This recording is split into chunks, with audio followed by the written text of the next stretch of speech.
It can lead to the reduction of Israel's defenses in the face of threats from Iran.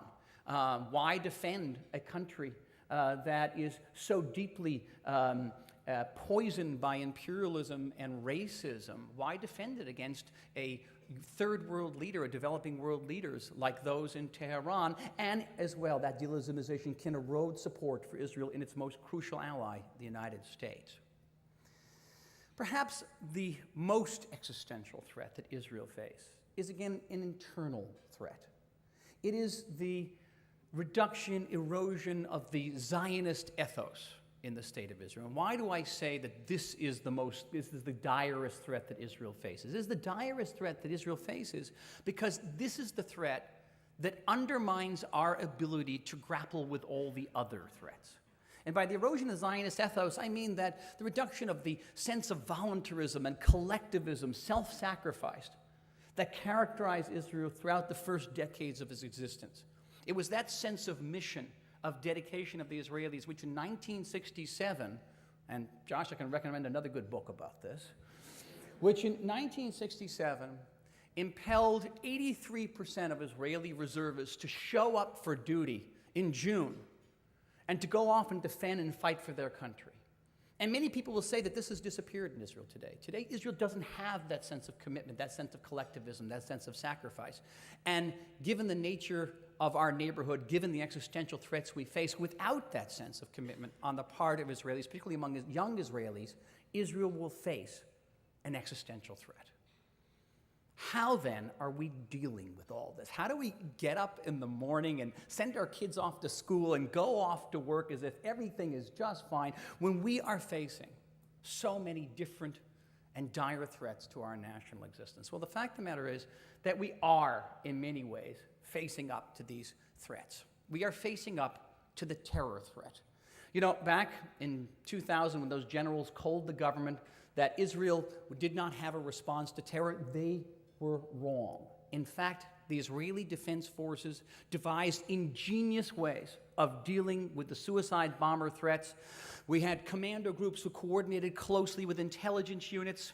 Sally and my son, Yoav, some of you know Yoav, served in one of these commando units. When I was a young paratrooper back in the 70s, we used to have one operation every, say, 3 or 4 months, and we thought we were very macho.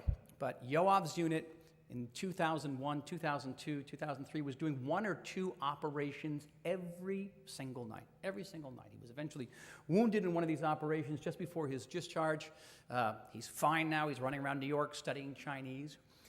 But his example, what his unit did in defeating suicide bomber, together with our security boundary, which has proved very effective in reducing some of suicide bombing, has virtually eliminated the suicide bombing threat from the state of Israel.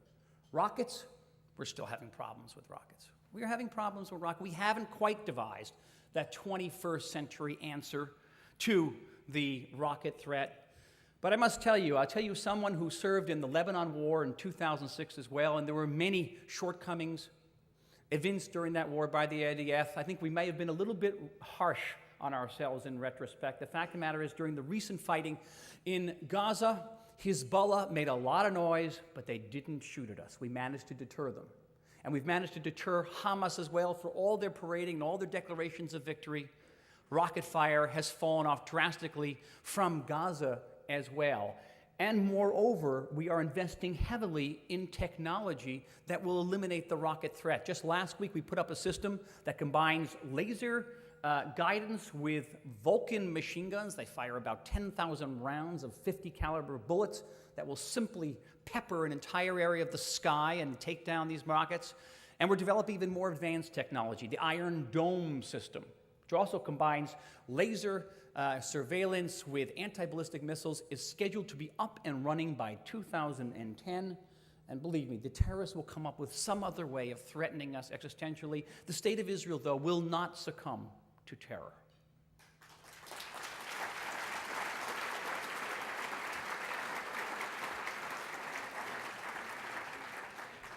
Iran. I must assure you that I am privy to no classified information, yet. But I know from my long discussions with Israeli security experts, with officials, my writing in the New Republic and elsewhere, I can assure you that the state of Israel will not allow Iran to acquire a nuclear weapon that will destroy it.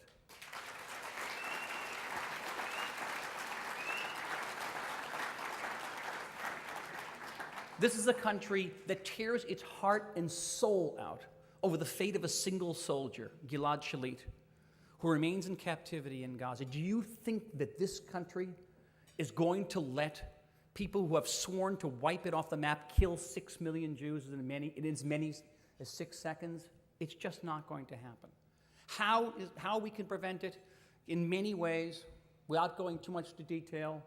One of our main challenges is to persuade people in this country, particularly decision makers, that a nuclear Iran poses an existential threat not only to the state of Israel, but to the world entirely and to the United States in particular. That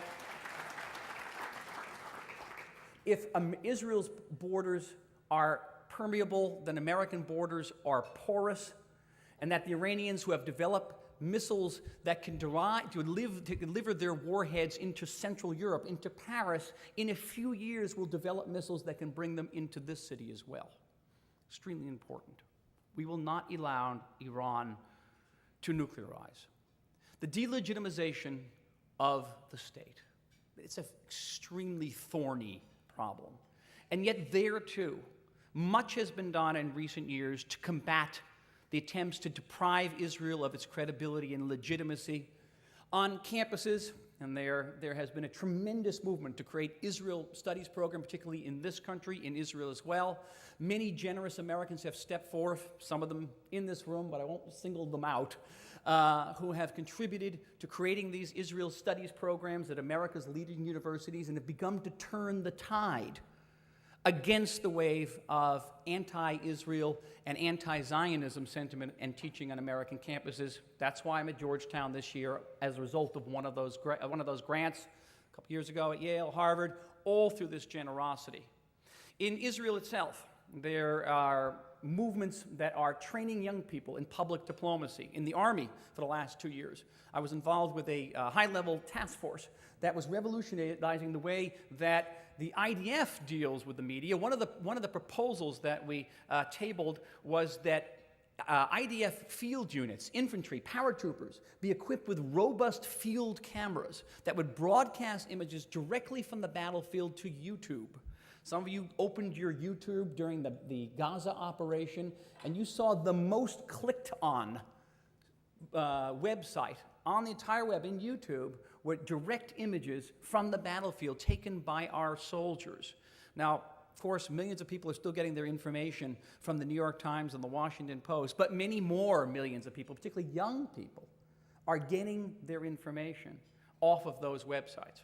And in the Israeli government today, and I say this in a completely nonpartisan way, the Israeli government today, we have a government today that understands, I think to a degree that is unprecedented in Israeli political history, understands that the future battle will be won not just on the field or in the streets of Gaza, but be won on the television screen, in the newspaper, and particularly on the news and the internet, and is making that the centerpiece of its foreign policy, its public diplomacy.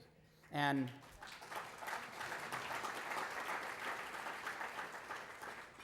it has a wonderful paradigm and a wonderful model in this organization, in CAMRA, because this is precisely what Israel should be doing as well on an international level, what CAMRA does.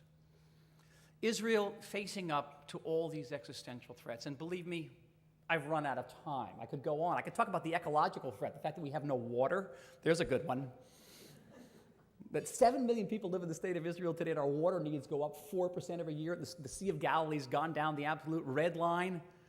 Our aquifers are filled up with salt water. There's an existential threat, an ecological threat. We're answering that one too. Israel leads the world in desalination technology. Do you know this? Do you know that Israel... Oh, you may hold your applause. Israel leads the world. It's building the largest desalination plant in the world in Ashdod, but besides that, we lead the world in the percentage of our water that is reclaimed from sewage. 16% of our water comes from reclaimed sewage. So the next time you're at the hotel, King David Hotel, you take a little glass of tap water, you may have a sense of deja vu.